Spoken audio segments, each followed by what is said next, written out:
प्रिय मित्र नरेंद्र, फ्रांस और भारत की दोस्ती अमर रहे। ये हैं फ्रांस के राष्ट्रपति जो हिंदी बोल रहे हैं। और अगर आपको लगता है कि ये सिर्फ एक स्वीट सा जेस्चर है तो फिर आप असली कहानी मिस कर रहे हैं। सालों तक भारत फ्रांस से वेपन्स खरीदता रहा है, लेकिन 2026 में कुछ ऐसा बदला है कि भारत केवल वेपन्स को लेना नहीं चाहता है बल्कि फ्रांस के साथ मिलकर उसे बनाना चाहता है। इस महीने भारतीय प्रधानमंत्री श्री नरेंद्र मोदी फ्रांस में थे और हर किसी को उम्मीद थी किसी बड़ी डिफेंस डील की अनाउंसमेंट की, चाहे कोई सबमरीन डील या फिर कोई फाइटर जेट की डील। पर ऐसा हुआ नहीं। इसके बजाय जो हेडलाइंस बनी वो थी इनोवेशन, एआई, स्पेस टेक्नोलॉजी, जो कि इस बात की तरफ संकेत करता है कि फ्रांस के साथ जो डिफेंस रिलेशनशिप है वो इतना मैच्योर हो चुका है कि अब उसे साइनिंग सेरेमनी की ज़रूरत ही नहीं पड़ती है और ये बैकग्राउंड में चलता रहता है। अब इसके आप फाउंडेशन देखिए, चाहे स्कॉर्पियन क्लास सबमरीन्स पर आधारित हमारी कलवरी क्लास सबमरीन्स हो, जिन्हें ऑलरेडी मुंबई में मजगांव डॉक शिप बिल्डर्स ने फ्रांस के नेवल ग्रुप के साथ टेक्नोलॉजी ट्रांसफर के तहत बनाया है, या 26 रफाल एम फाइटर्स हो जो कि हमारे कैरियर्स के लिए आ रहे हैं, और एक 10 साल का डिफेंस एग्रीमेंट जो इस फरवरी बेंगलुरु में रिन्यू हुआ है।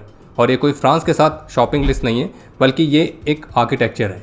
लेकिन असली बात जो संप्रभुता के लिए मायने रखती है वो ये है कि भारत अपनी कैपेबिलिटीज़ फ्रेंच डिज़ाइन में खुद से इंटीग्रेट कर रहा है। जैसे कि डीआरडीओ का जो स्वदेशी फ्यूल सेल टैक पर आधारित एआईपी सिस्टम है जो कि कन्वेंशनल सबमरीन्स को भी कई हफ्तों तक पानी के नीचे रहने में मदद करता है, तो उन्हें फ्रेंच डिज़ाइन की कलवरी क्लास सबमरीन्स में इंटीग्रेट करने की प्रोसेस चल रही है।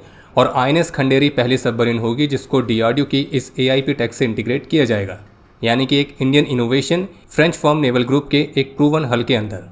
और इस इंटीग्रेशन को सफल बनाने में फ्रेंच फर्म नेवल ग्रुप की भी मदद लगेगी।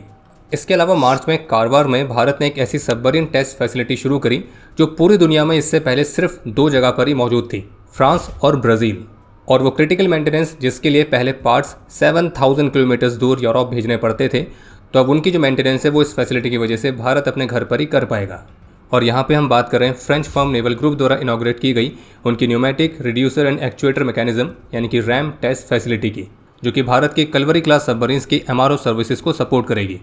तो असली कहानी ये नहीं है कि फ्रांस भारत को अभी भी हार्डवेयर ही बेच रहा है। अब असली कहानी ये है कि जो भारत है वो चाहता है कि जो फ्रांस है वो पूरे इकोसिस्टम को बनाने में भारत की मदद करे, shipyards, engineers, maintenance, know how, ये सब कुछ। तो इसलिए फ्रांस के राष्ट्रपति जब ये कह रहे हैं कि फ्रांस और भारत की दोस्ती अमर रहे, तो ये सिर्फ एक सेंटिमेंट नहीं है, क्योंकि अक्सर इस तरह की चीज़ें किसी कस्टमर को नहीं की जाती है बल्कि पार्टनर को कही जाती हैं जिसके साथ आप मिलकर अगले 30 वर्षों में चीज़ें बिल्ड करने वाले हो।